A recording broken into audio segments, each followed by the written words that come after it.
You're now watching Global Watch. Today is the 12th day in our exclusive series New China, and CGTN is still on the road as we explore the role of shipping ports in northeast China's Liaoning province, the improvement of port services in Shanghai, and also a note on the network of the China Railway Express, the central Chinese city of Wuhan. And now our reporters, as we can see, are all standing by on three routes across the country: north, west, south, southeast, and also northwest and southwest.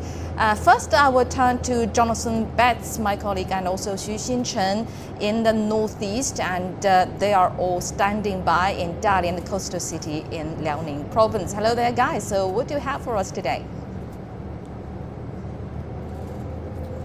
Alrighty, Doni, it is our last day. Can you believe it? For the past 12 days, our team has traveled across northeast China as we're ending right here in Dalian. But right now, let's start with the Port of Dalian, founded 120 years ago. It lies at the southern tip of the Liaodong Peninsula, and it is China's first major container port. I'm of course here with my co-host Jonathan, but again, I just keep losing him. Can you help me find him? So where is Jonathan?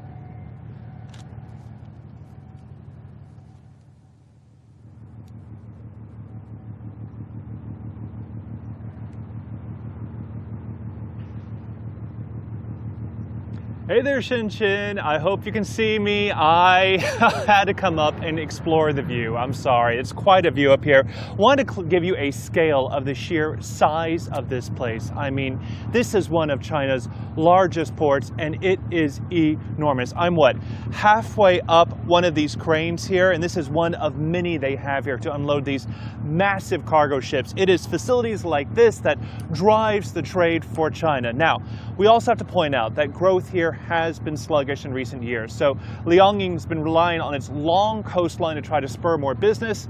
And we want to start off with our reporter, Feng Yilei, who has more on that.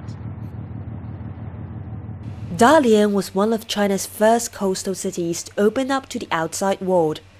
It's the largest port in Liaoning province, and most of the region's foreign trade flows through it. With trade links to more than 300 ports in over 160 countries and regions, it's now planning to further expand connectivity in a new economic landscape. We positioned ourselves as the international shipping center of Northeast Asia, and we will continue to attract goods from southeastern Chinese coastal cities to Dalian, focus on the burgeoning Russian market, and develop South Korean and Japanese markets.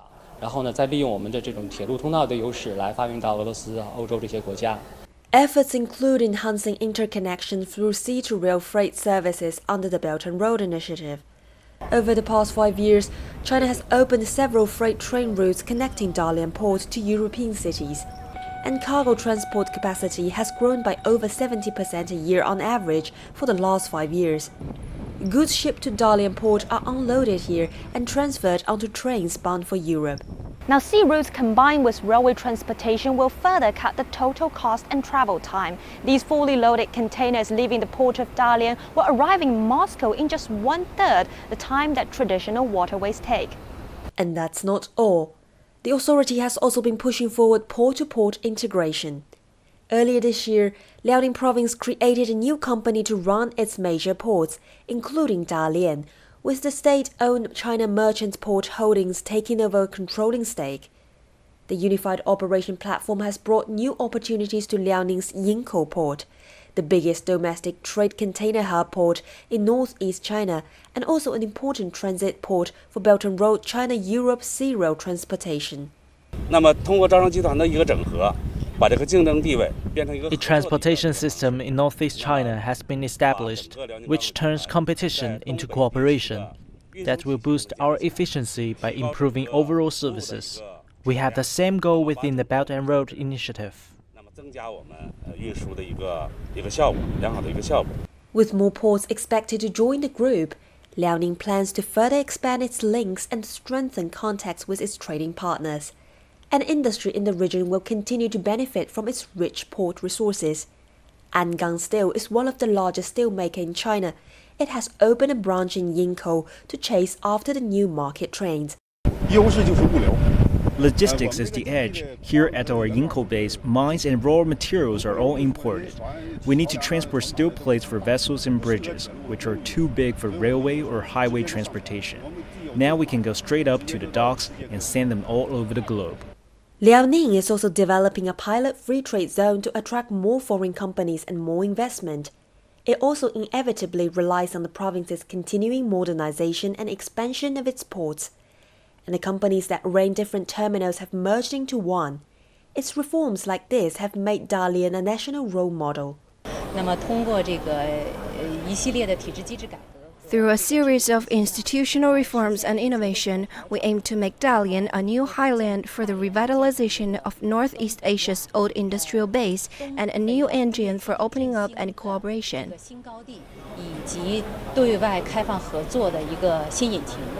Managers in Liaoning's port area say their future development path will closely follow China's current economic transition, from quantity to quality, from being production-driven to consumption-driven, from export-oriented to a balance between imports and exports. And they are confident these efforts will pay off. Feng Yilei, CGTN, Dalian, Liaoning Province. So absolutely, there are good things happening right here at the Port of Dalian. But at the meantime, I got Jonathan back. I'm back. It's a long run from up there, I got to tell you folks. I was huffing it coming down that big old crane there, but it was so cool being up there. And it gives you, again, an idea of the sheer scale and size of this place. It's incredible. I wish I could be there, but no, I'm just so scared of the height. It actually is true. He was supposed to be up there with me, but he was scared of heights. So stay down here. It's okay. Okay. I'll take a picture for you. Sure. Oh, thank you so much. Let's bring in our guest here who's joining us with the Port of Dalian. And we have here is Xia Ting, the assistant manager at the Port of Dalian. So Mr. Xia, how has the port been changing to stay competitive? 就夏经理啊，我们其实在为了保持我们的竞争力的时候，我们大连港做了哪些工作呢？好的。那么辽港集团成立以后呢，集团 After we 商事业部 established 啊， the 对下属的 Liaoning 70多家投资企业 Corporation, 进行了 actually we had the reorganization and also strengthened our structure of more than 70 subsidiaries. So based on our own strengths, for all the processings and all the resources we need, and also the network of all the routes, we made optimizations. So like see the efficiencies and the clearance time, and also our capability to deal with the extreme weather is all be improved. Talk about our inland service network. So from Shenyang, the northeast, and also to the other, including 2 areas. So the accompanying these 4 areas, we look at the HR resources, and also we strengthen their capacity to deal the business, so it's lower the cost and also increase their efficiency. With all these initiatives, so from the opposition of the single areas to the overall picture, we all strengthened. So based on the requirement of China Merchants Group, we will work closely to all the brother companies and continue to optimize Shenyang, Changchun, Harbin, Tongliao, and other neighboring province to promote the China-EU free trade and also initiative under the BRI framework. Thank you so much, Mr. Xia. And as you know, the Port of Dalian is still one of the largest ports here in China, ranked among the top 10. Growing and changing without question, because as he points out, revenue at this port has been dropping as growth across Asia-Pacific does slow. So, and Dalian is trying to turn its fortunes around by merging with the neighboring ports. Our Sun Tianyuan has this. For years, the Port of Dalian and the neighboring port of Yingkou were trapped in a cycle of vicious competition. Both ports lured in more shipments by lowering prices, but the price cuts proved detrimental to both, as the quality of services deteriorated and customers were lost. The merger of Dalian, Yingkou, and Jingzhou ports into the Liaoning Port Group comes from a push to improve port management services in northeastern China. Now we are matching our service to the same level of the more developed ports in China, such as the Port of Ningbo. We are launching more customized services based on our clients' needs.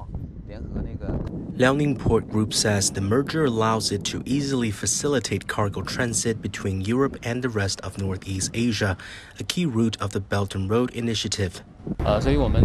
We also operate inland ports in northeastern China. This region has extensive railway connections, which can also provide easy transit to Northeast Asia, Russia, and Central and Eastern Europe by China Railway Express services. Official figures from the Liaoning Port Group have yet to be released, but the company says it's processed 60% of all cargo and 80% of the containers coming through northeastern China in the first half of 2019. It adds that Dalian and Yingkou ports expect to see historical high revenues. Chen Tianyuan, CGTN, Dalian. So some of the adjustments here at this port as they try to make up for a sluggish growth here. But as we stand here at this enormous port, it's amazing to look at this massive container ship coming in right as we speak on live television, going to be soon unloading all of these containers you see stacked up on the deck. This is just another example, frankly, one example of many of just China's global trade as these huge container ships come in and out of these ports across the coast. I mean, the ship is huge. Well, let's bring in our guest here to talk about this. We have with us on the bus, traveling with us for days, Professor Benjamin Xiao with the Paris School of Business and Professor Tong Jimong, our current affairs commentator. Great to have you with us today. So we're talking trade, Professor Tong. We've got to talk about the trade war. Global uncertainties. What can this port do to try to protect itself against some of these global uncertainties that are coming with the trade war? Well, first thing first, I think it should diversify its businesses. Dalian Port is known as the major port, some kind of a gate to the inland in this part of the world, this part of the country, the northeast China. So it is actually not just a port for international business, but also for regional businesses. Dalian Port is known for connecting some of these major industrial city clusters in northeastern China, like in Fushun, Anshan, Jilin, and also Harbin, Heilongjiang province. Secondly, once again, wow. Amazing. Right on cue, folks. Coming right in. Well, yeah, secondly, this is also the port that I think we all know. This is the deep water and never freeze. The ice-free port in this part of the country. And so the northernmost port that continues to enjoy this kind of all-weather, all-year-round operation. Lastly, I think this is also a kind of the largest multi-purposes. With the war going on, okay, yes, but then we can also use our inland domestic market. Serving many of those domestic markets by shipping goods from Asia, from Northeast Asia, and from the Pacific Rim, which the ports of which actually this port served for many years. But then, just speaking of the domestic market, it's pretty competitive as well here in China. So I'm going to turn to Professor Xiao with the Paris School of Business. If we look at Shanghai, they are ramping up their efforts to really boost service and boost trade. So how can other cities around China to learn from, like Shanghai? I think the province of Liaoning counts the U.S. as the fourth largest export market. Okay, so the current trade tension with the U.S. will definitely affect the business here. But I think declining internal demand is also within China is also a key factor, because the U.S. right now only counts for 20% of China's total exports, and the export and import ratio to GDP ratio has dropped to 30% from 60% 10 years ago. When once again. Our national strategy was switched to stimulating internal demand, as Professor Tong said, other than... that sound means money. That means cargo is coming in, business is coming in, there are ships, this is a fully working, active port here. So continue, sorry. No problem. So other than relying on the weakening world demand after the 2008 financial crisis, overall the imports from the US dropped 30% this year. But we are not seeing a corresponding increase in imports from other countries except Russia and also Brazil. That implies there is a weakening internal demand. On the export side, we see 5 to 10% decline in export to US and Hong Kong, 5 to 10%. But we actually see huge growth, maybe not huge, moderate growth to Europe and also ASEAN countries. And that exactly put Dalian in a very good position because that's the port to connect Northeast Asia to Europe. And that is precisely the point that I think officials here are trying to make, is that it's a big world. There's a lot of countries to trade with, and they are certainly focusing more on Northeast Asia, Southeast Asia as well, and Europe here to try to spur more business. And absolutely, and just of course, I mean, trade is still a major pillar in terms of the Chinese economy, right? Yeah. And at the meantime, I think let's head over to our colleagues Yang Chengxi and Lindy Montagana in Shanghai. Hello guys, what do you have for us today?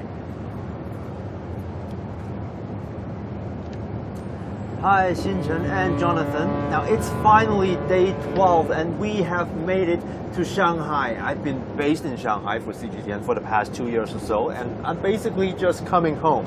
Right, we're on the bus right now driving in the Chongming district on the Yangtze River, which is the second largest island in the Chinese mainland. Well, it is my first time visiting Shanghai. I'm actually really excited that this is our last stop, and it's especially great to have a local to experience it all with. Now, of course, Shanghai's reputation precedes it. I've known it for a long time to be a global hub for finance, technology, innovation, and transport. And it's a megacity with a very cosmopolitan population, attracting people from all over the world. In fact, I'm told it's the one place in China you can get by without speaking Chinese. Well, I think that's very true.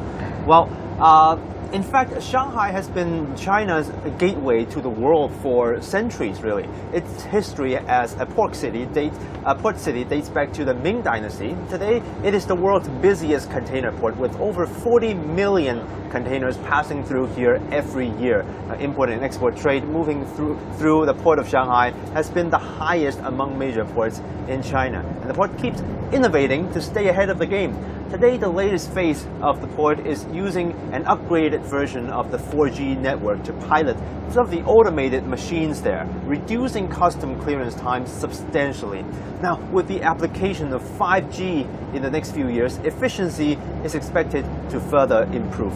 And now to talk some more about that, we're joined again by our guest, Tim Clancy. Now, Tim, Shanghai is sort of known as this testing ground for policy innovation, yes. Right? We've got the free trade zone back in 2013, and now it's upgraded to a free trade port, and the mechanism has been replicated to many other cities in China. And now Shanghai is covered by 5G network. It is 5G ready. So how do you make of Shanghai's role as the pilot for policy innovations in China? Well, I think Shanghai is strategically placed, if you could put it like that. It is between Beijing, the capital. It is between Shenzhen, where a lot of the factories are that produce a lot of this great tech, and lots of good tech things are happening in Shenzhen at the moment. And also, it is at the forefront of the Yangtze Delta economic area. It's at the head. And also, as it is not only the head of that, it is probably the head of the access to the West Corridor, which is what recently, in the recent few years, the government here has been trying to expand the West just by improving infrastructure, as we've talked about earlier.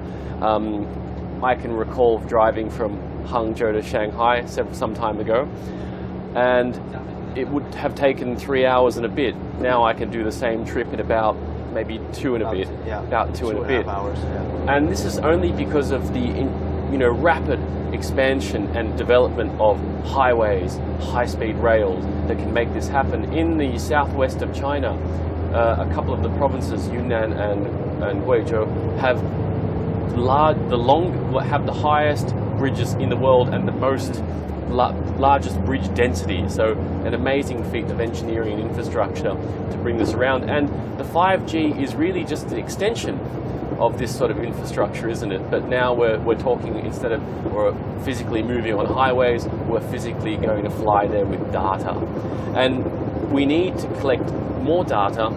To collect more data, you can make better decisions using algorithms and big data to tailor customers' needs or anyone's needs, and also improve efficiency. And I think that's one thing that China is at the forefront at doing that, and is also, not only is Shanghai an example of this, but many areas are becoming experimental zones for this kind of model. Originally, as you mentioned before, Lindy, that foreigners here in Shanghai, some of them maybe don't need to speak Chinese. Yeah. And it's that ease of foreigners being able to come to China and being able to navigate through all the policies and guidelines in an unfamiliar territory. And in the last few years, the government has been making all this more accessible to foreigners to attract foreign investment, foreign talent, to really build together as a global community. So it really is a model of globalization as well. And Hong Kong used to be the place where foreigners would flock to. Hopefully, we will gain entry into the vast untapped markets of China through Hong Kong. But these days, not so.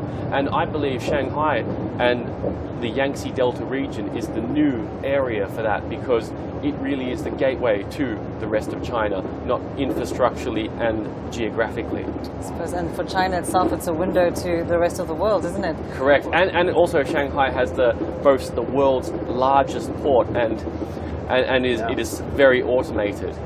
So from what I hear, I've never been there, because as you know, in Hong Kong, when you drive around or go somewhere, you can see all the containers sitting out there. The port of Shanghai is on Yangshan. Oh yeah, I've been to the phase 4. It's eerily quiet. Do you see containers straight to the horizon? Well, yeah, all the containers are moving, and then all the automated cars, nobody's driving them. Oh, really? Yes. It's eerily quiet. It's amazing. I saw a documentary and I was fascinated. It's fascinating. Well, Shanghai is certainly in the future. Another thing about the port, though, is that this place is becoming well known for luxury cruise ships. In fact, Shanghai now boasts Asia's largest cruise ship port. And if you just see the water that's surrounding us, it's certainly giving me some ideas of what to do with my time off when the new China series is officially done. That's all from us, though. For now, back to you guys, Shinshin and Jonathan in the Northeast. That is a great idea, Lindy, and I also recommend a Yangtze River cruise, too, if you're going to get on the boat there. You know, we're up here at Dalian, and again, I have to point out this massive ship that's just coming in to give you an idea of what we're working with here. It is pulling up here as it slides up next to the dock here. Sheer scale and size of it. What I'm also struck by is how quickly everything here moves. Earlier, we were watching them unload these ships, and they are just pulling off these containers like clockwork. Minutes, right? And the ship, when I was up on the crane behind me, that ship was frankly kind of a blip on the horizon. Really? And the last few minutes, it has soared right in here and slid right next to this dock. It's stunning. Already docked and ready to unload the cargo on the ship, right? Yep. So I believe now our colleagues right now in central China have more for us, and let's turn to our colleagues Zhao Yunfei and Sean Calebs in Wuhan. But I just say this, Sean Calebs, you've been on this trip for the entire 12 days. So how do you like so far in Wuhan, central China?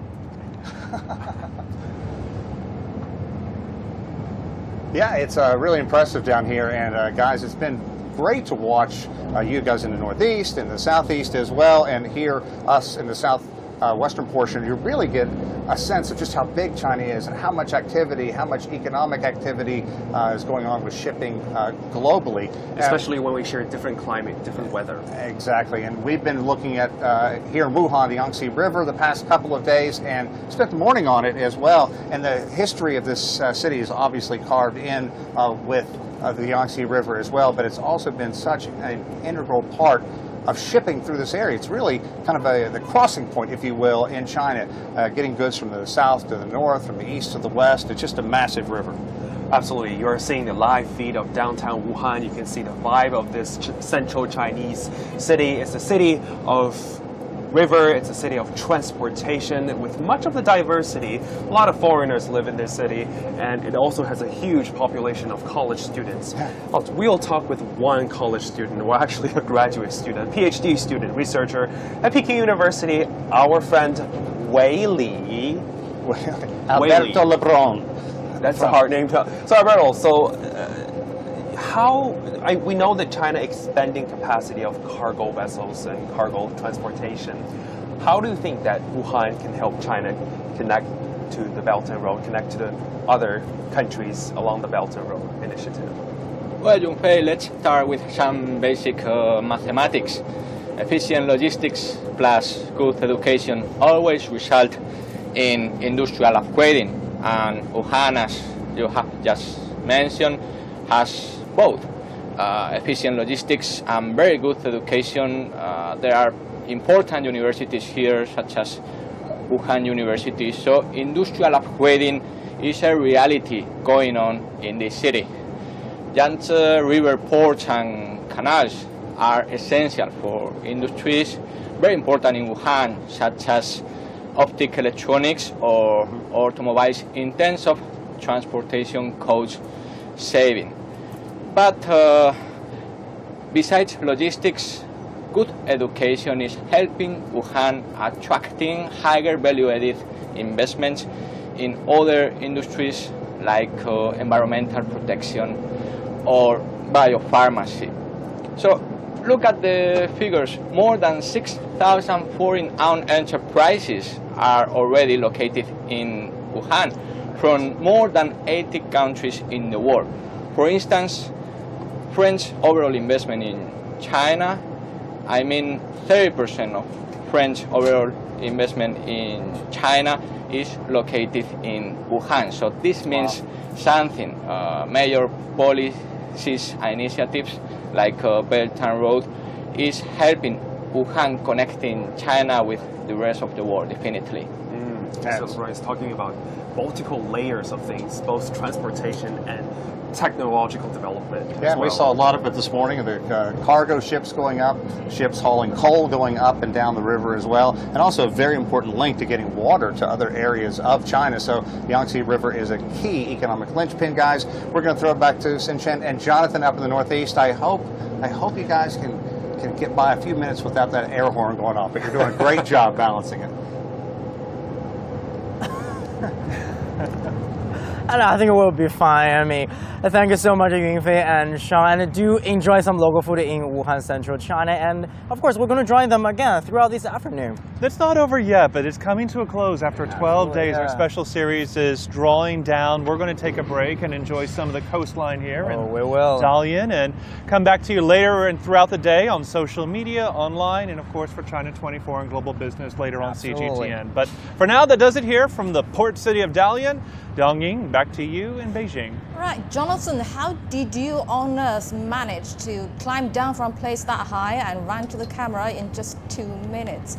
That's amazing indeed. Thank you very much, Jonathan, Betts and Xu Xinchen in Dalian city in China's northeast, and there's also my colleagues Sean Calebs and Zhao Yunfei in southwest, and Lindy and Chengxi from north. From the southeast, indeed. Amazing job indeed. Thank you very much for giving us such an eye to the feast during the past 12 days. Well, today is the last day of our exclusive New China series, but you can join us again at 800 GMT or 1600 Beijing time for more from our reporters as they explore China's tech industry development. Now let's take a short break. When we come back, we'll recap the highlights from our New China journeys yesterday. Stay tuned.